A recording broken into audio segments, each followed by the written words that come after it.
The mug slipped from my fingers and shattered on the kitchen tiles. My father's voice thundered from across the room, shaking the very air. "What have you done, Lissa? Before we begin, drop a comment and tell us what would you do in this situation. Be honest. Tell me in the comments below. We read every comment. Let's begin." I didn't move. I didn't cry. I just stood there, back straight, hand resting gently on my barely there belly. "I'm pregnant," I said calmly. My voice didn't shake. Not this time. The silence that followed was deafening.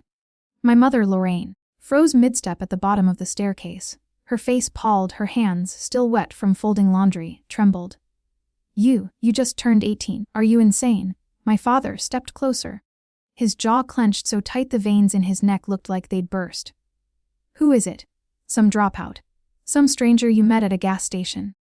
He was breathing hard like my words had taken the oxygen from his lungs. "His name doesn't matter," I replied, keeping my voice steady. "What matters is I love my child and I'm keeping it." He let out a bitter guttural laugh. "You've destroyed your life, Lissa. We gave you everything. A home, a future, a college fund. And you threw it all away for this." My chest ached. But I didn't flinch. I didn't throw anything away. "You're just angry you can't control me anymore." That did it. "Get out," he roared. "Pack your things. You want to play adult? Fine. Live like one." I turned to my mother. For a second, I thought she might defend me, but she didn't. She just shook her head, whispering, "You're such a disappointment, like I'd murdered someone." And that was it. They didn't ask who the father was. They didn't ask what support I had. They didn't ask if I was okay. They just kicked me out. No one knew I had already signed my lease on a small studio apartment across town. No one knew I had my own job. And certainly, no one knew the father of my baby wasn't some loser.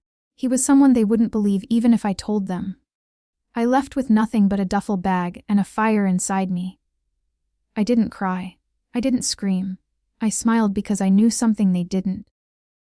And 15 years later, when they'd stand in my driveway, staring into the eyes of their grandson for the first time, they would finally understand the price of throwing me away, and their faces would go pale when they saw who I'd become. The first night in my new apartment was cold. No heat, no furniture. Just a second-hand mattress on the floor, and a cracked window that whistled every time the wind passed. I sat on that floor with a can of soup and a silent phone. No calls from friends. Not even a text from my mom. I wasn't shocked. I had become the embarrassment. The daughter who threw her life away, but I wasn't broken. Not yet. Because I still had him, my baby, and I had a job. 3 weeks before everything exploded, I had secretly taken a receptionist position at a private medical clinic just outside Raleigh. The pay wasn't great, but the doctor who hired me, Dr. Weston, treated me like a person. He didn't care that I had just turned 18 or that I was pregnant. He just said, "If you're willing to work hard, you've got a place here." So, I showed up every morning at 6:30 a.m. and stayed till after close. My belly grew. My resolve did too. No handouts, no pity. At night I studied accounting, business, law, economics. Whatever free courses I could find online. I wasn't just going to survive. I was going to become someone they'd never see coming. I stopped checking my old social media. Watching my cousin Sierra post graduation photos while my mom liked every picture hurt more than I admitted. I muted everything. At 7 months pregnant, I worked at the clinic desk during the day and answered phones for a call center at night. One day, I collapsed outside the bus stop. I hadn't eaten, hadn't slept. I was barely 20 years old and already drowning. Dr. Weston found me outside, shivering, crying quietly, and holding my stomach.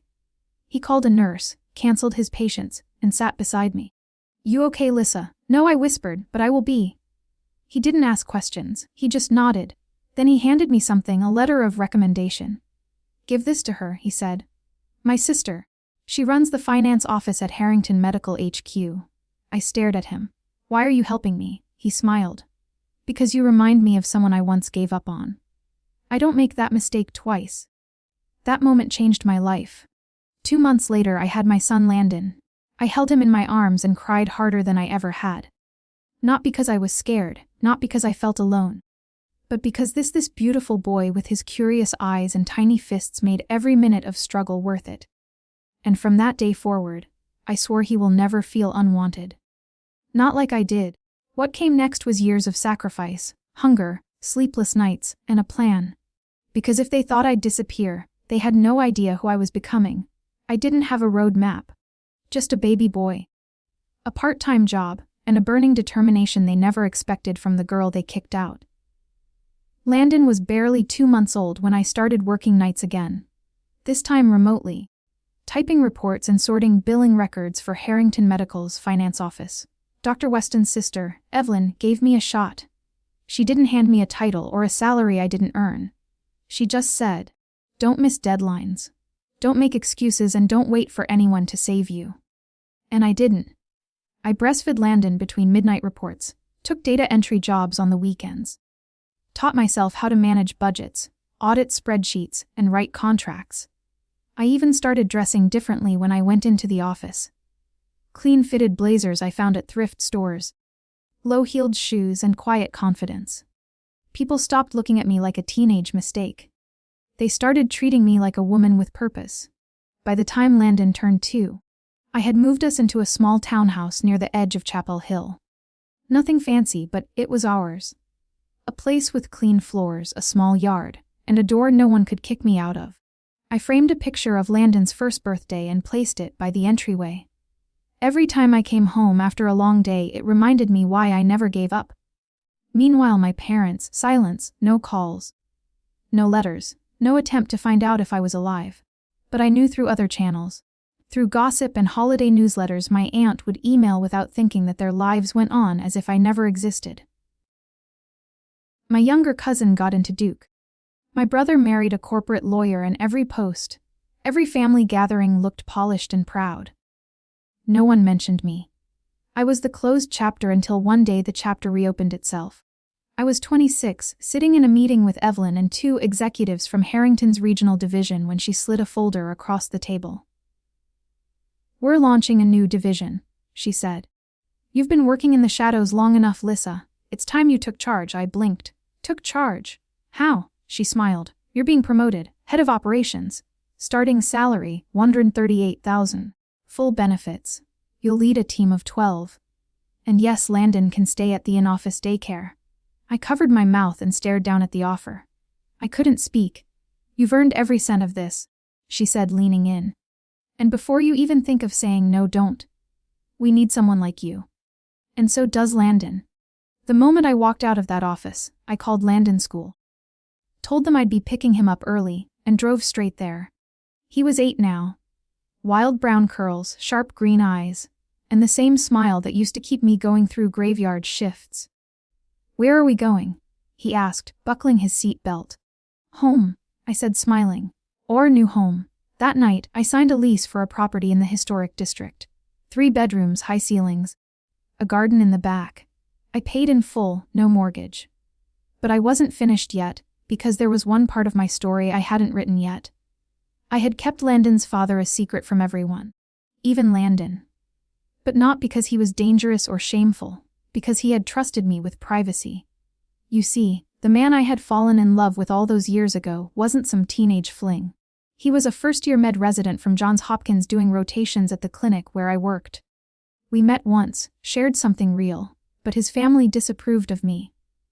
Poor, young, alone. He moved to Boston 2 weeks later, and when I told him I was pregnant, he did something I'll never forget. He offered money. I said no and never called again because I didn't want Landon to be a transaction. I wanted him to be mine. Now, 15 years had passed since my parents threw me out, and suddenly last fall, a letter arrived at my office front desk. It was from them. My mother's handwriting shaky, almost unreadable. "Lissa, your cousin told us you live nearby. We didn't know how to reach you. We would like to see you and meet your son. Please, if you're willing to talk." I sat in my office chair for almost an hour just staring at that envelope. I didn't cry.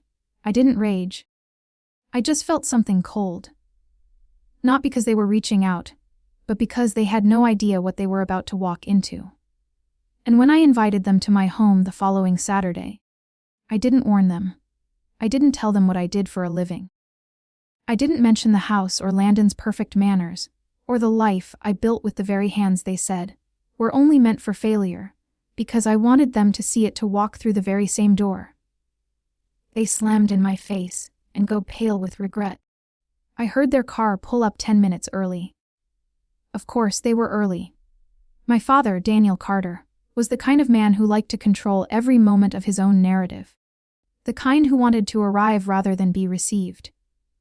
And now, 15 years later, he was standing on my porch with my mother beside him, both dressed like they were visiting a country club. Not the daughter they disowned. I saw them through the tall window beside the door.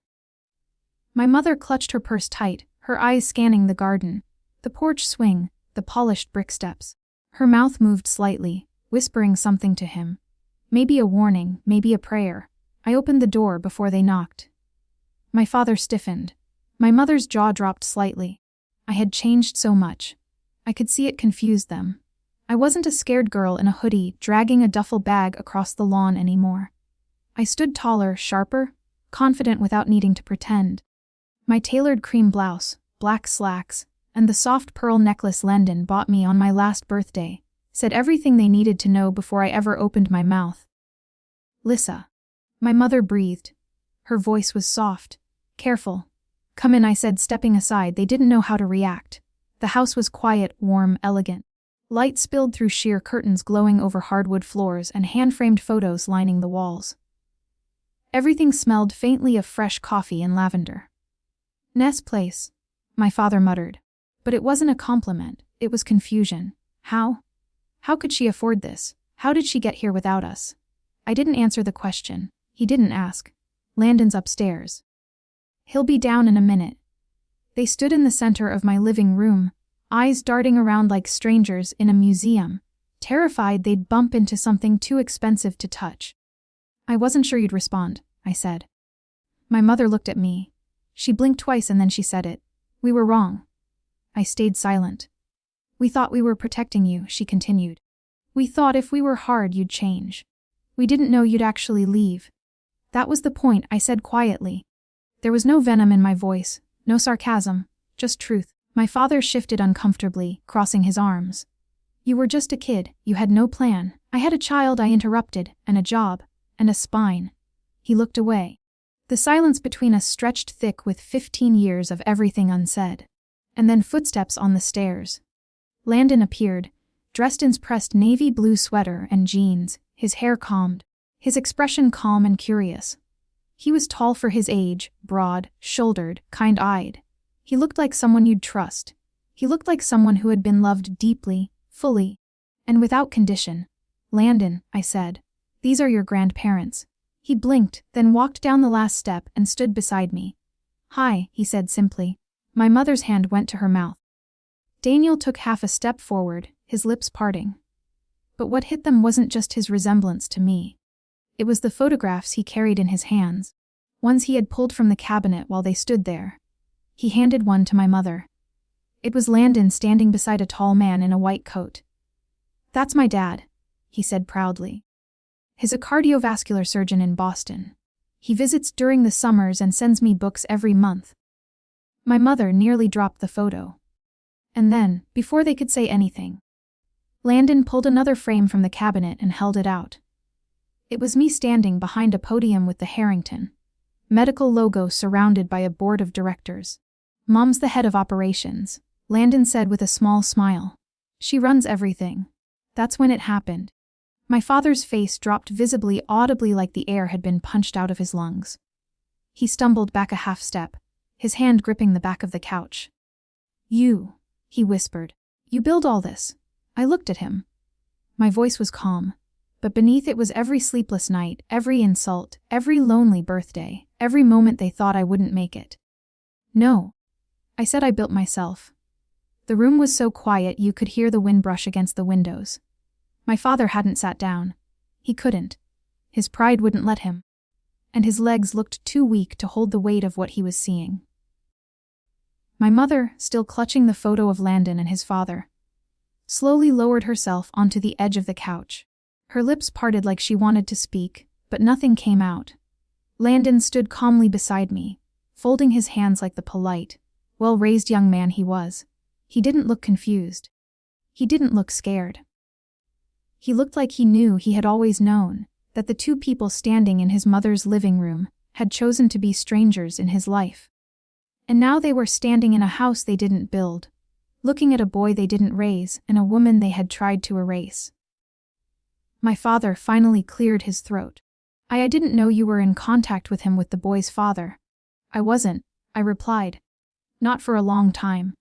He wanted to be there, but I told him no. I wanted Landon to grow up knowing stability, security, no broken promises. When Landon turned 10, I let them meet slowly on my terms. My mother spoke then, her voice trembling. He's beautiful, Lissa. Thank you, I said quietly. She looked at me with tears in her eyes. We made a mistake. I didn't respond because the words were too late. My father suddenly snapped, his voice rising, not with anger, but desperation. You could have called. You could have come back. We would have helped. No, you wouldn't have. I cut in sharply. You told me to leave. You didn't ask if I had a plan. You didn't even ask if I was safe. You assumed the worst and made sure I knew I wasn't wanted. My voice cracked. Then the years caught up to me, not in weakness, but in finality. You kicked out your daughter on the worst day of her life, and now you want to sit on the couch she bought and pretend none of it happened. My mother started to cry. I'm sorry, she whispered. I'm sorry for everything. I looked down at her, and for the first time in 15 years, I felt nothing. Not hate, not anger, just closure. I nodded slowly. I forgave you a long time ago, I said. But that doesn't mean we go back. My father looked stunned. Lissa, this house has no room for shame. Dad, I raised a boy who knows how to respect women. Who knows love isn't conditional. I became the woman you didn't believe I could be. And now you're standing in my home, breathing air I earned, looking at a life I fought for. I turned to Landon. Go get your coat, sweetheart. We're going to the bookstore. He nodded and quietly walked upstairs, his footsteps light as feathers. My mother looked up, wiping her tears. Will we see you again? She asked. I paused. Then I looked her straight in the eyes. That depends, I said. On whether you want to meet your grandson or keep pretending the past never happened. And with that, I walked them to the door. They stood there for a moment, silent, stunned, still pale. I didn't hug them. I didn't say goodbye. I just closed the door softly behind them. And for the first time in 15 years, it was me who stood on the inside of the house, with everything they once thought I'd never